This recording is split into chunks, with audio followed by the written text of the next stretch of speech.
All right, America, welcome back. Mike Hunt here for ACM Media. Normally we start the show out with a good old bringing you the news that nobody else seems to want to. But tonight, we're actually going to be bringing you the news about the news. A little change of gears here. You know what? Everybody out there at one point in their life has been impressed by some type of magic trick. Whether it be a simple card trick or a disappearing act or anything of those type of effects. But the one thing that we don't really look for because we're not actually expecting it is kind of like a sleight of words, if you will. And that's pretty much what we're getting just about any time you're turning on your mainstream media news out there. And tonight I'm actually going to give you some great examples of exactly what I'm talking about. Thing number one, let's just look at one of the bigger issues going on today. Defunding the police. Now, anybody out there in their right mind knows that defunding the police, well, no good is going to come of that. But you still have, our mayor up in Chicago there that's talking about how the crime rates are going down. And she has the media promoting that as well. But let's actually take a look at that. And in a sense, is she lying? I really hate to say it. Statistics are actually trending down. But let's explain why. So, they have defunded the police in a sense. They have less cops on the beat. They've tied the cops' hands. And, district attorneys aren't prosecuting a damn thing. So, in all actuality, you don't have as many people getting arrested because you don't have as many cops on the beat. You don't hardly have anybody getting prosecuted because the district attorney refuses to prosecute 90% of the cases. And all these people are just getting kicked right back out on the street with no bail, and nothing ever comes of it. So, when you really look at the broader picture there, defunding the police literally did lower the crime statistic rates on paper. And to push that narrative just a little bit farther,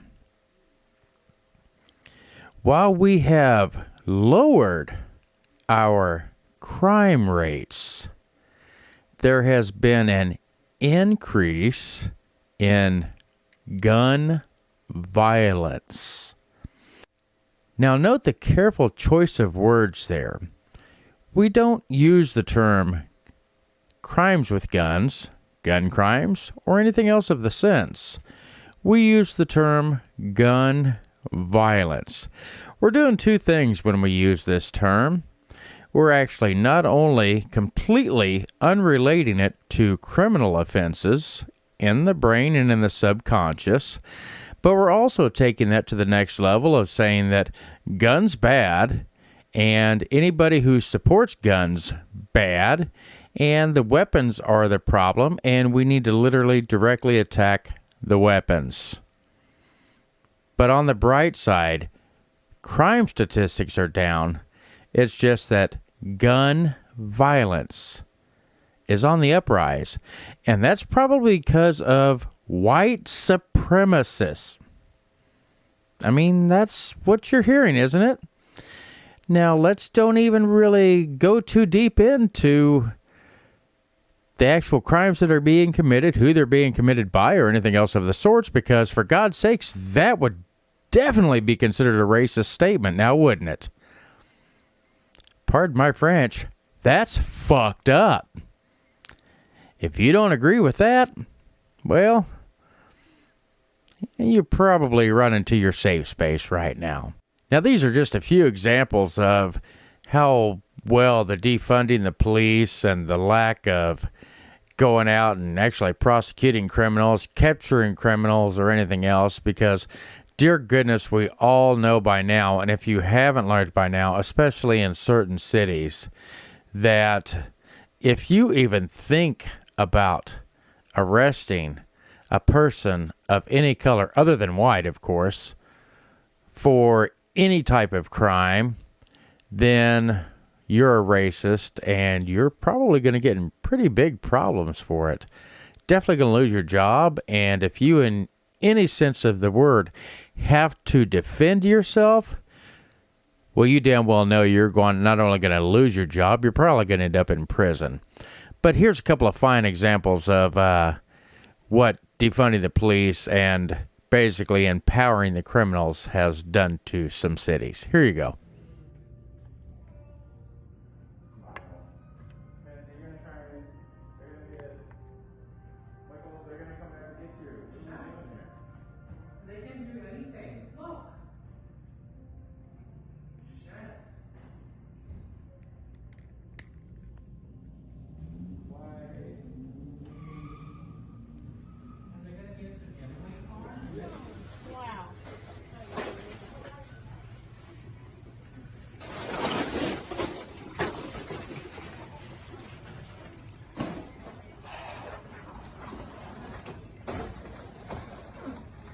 Well, thank goodness that that's not the actual problem facing the United States, because we all know right now that the largest problem facing the United States came directly from our president's mouth.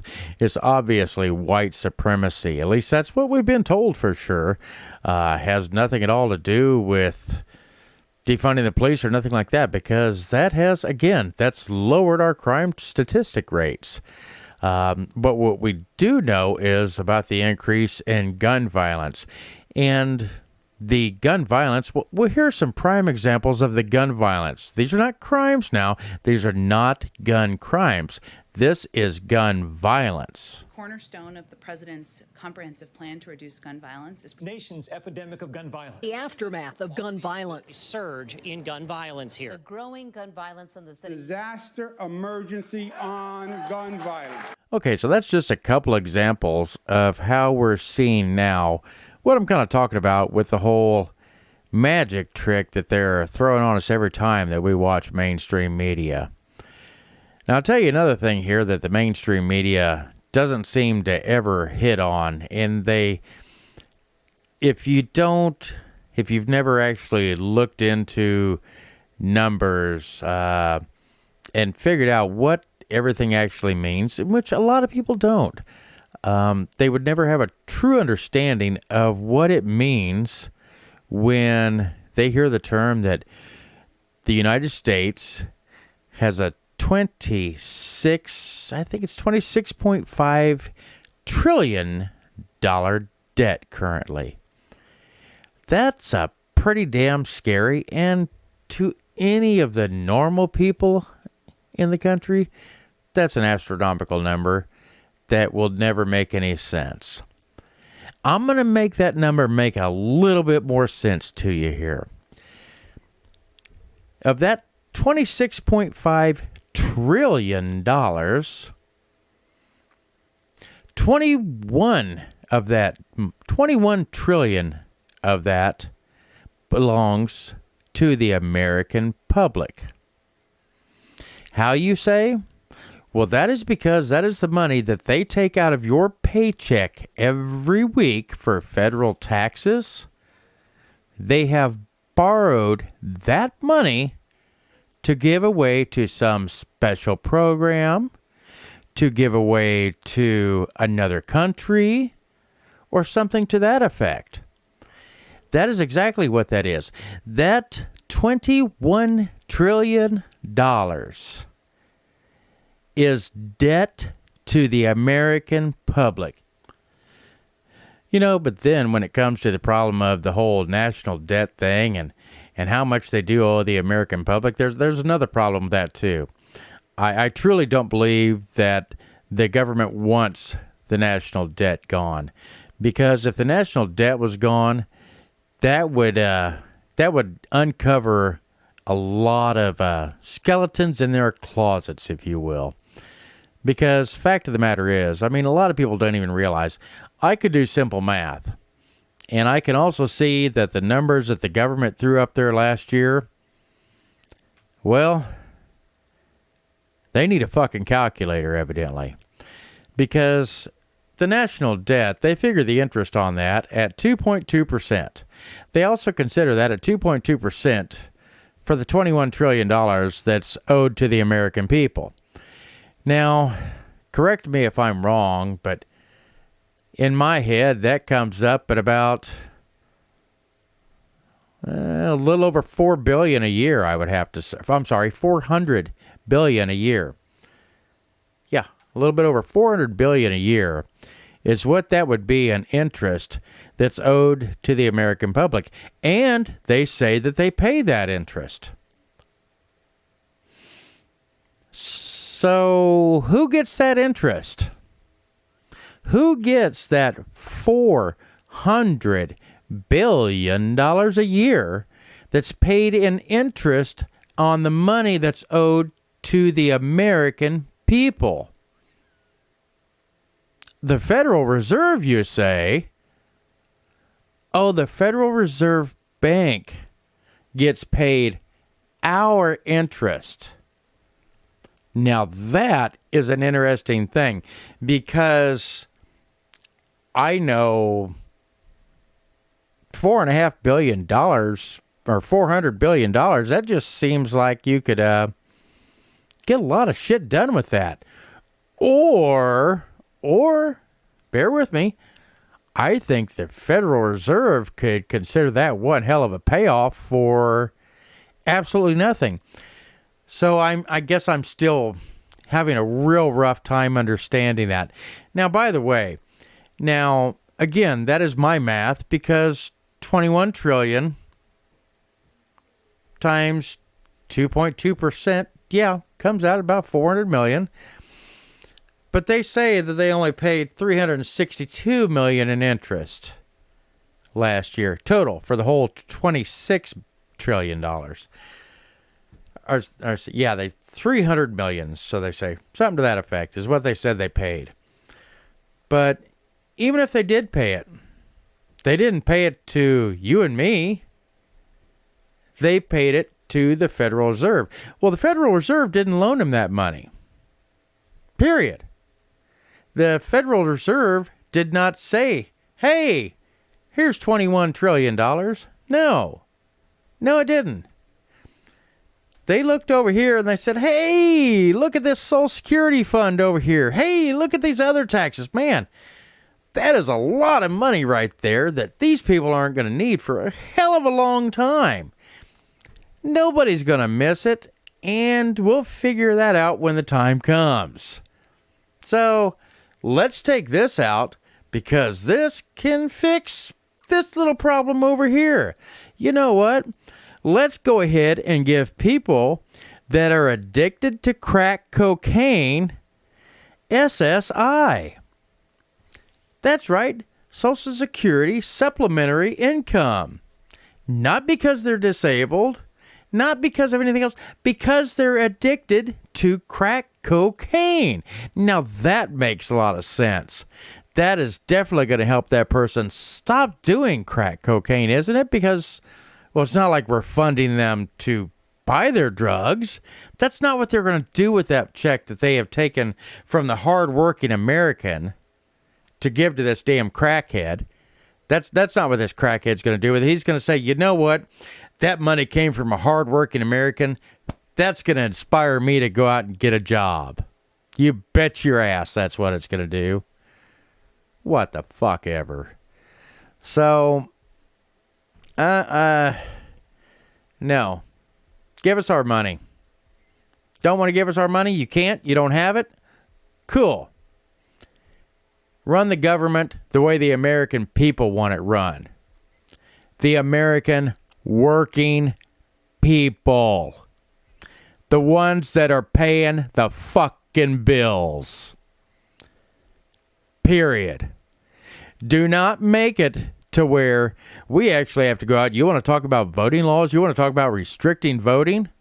Here's a fucking fun fact for you. How about we make it to where the people that are paying to make this fucking country run, how about if we make it to where those are the only people that get to vote? That actually seems pretty damn fair to me. I mean, How can you argue that fact? We're paying the bills.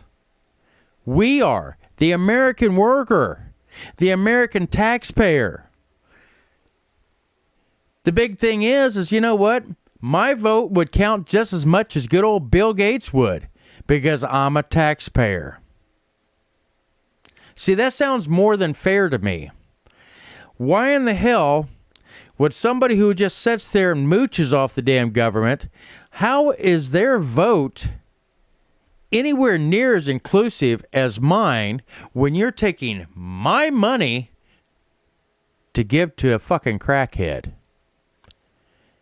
That obviously tells me there's some crackheads up there in the damn government. And I'm not just talking about Biden's son either, Hunter.